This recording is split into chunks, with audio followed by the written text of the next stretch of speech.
अभक्षभक्षण, मद्यपान याची जी आहे ती सवय म्हणजे मस्तानी कोवरमुळं लागली. विशेषतः चिमाजी आप्पा तसा आरोप करतात. खरं म्हणजे बाजीरावांचं संपूर्ण आयुष्य जर पाहिलं तर ब्राह्मणी आचारधर्म त्यांनी कधी पाळला नाही. लष्करी पेशामुळं त्यांना हे सगळे सवयी लागलेल्या होत्या. मस्तानी कोवरमुळं त्या लागल्या हे म्हणण्याला काही अर्थ नाही आहे. म्हणजे त्याला आधार काही सापडत नाही. का?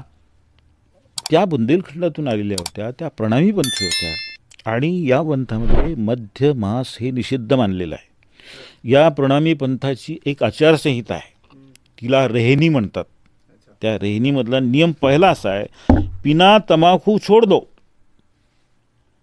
और मांस मछली सब, शराब और सब के म्हणजे शराब नाही, शराब और सब के परदारा ते करू नका, चोरी न करो कप, हा त्यांचा तो नियम आहे.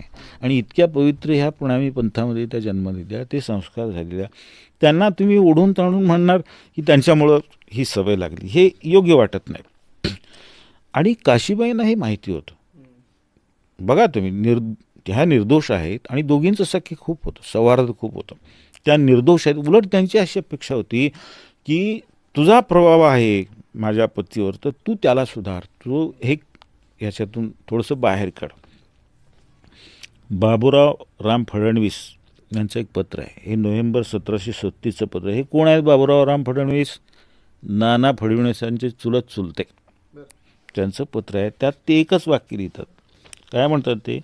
सौ काशीबाई व मस्तानी याकडे न्यूनता होत नाही, दिवसेंदिवस अधिकताच आहे.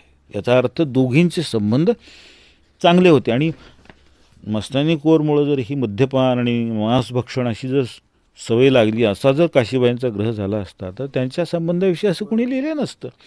शेजवलकर काय म्हणतात?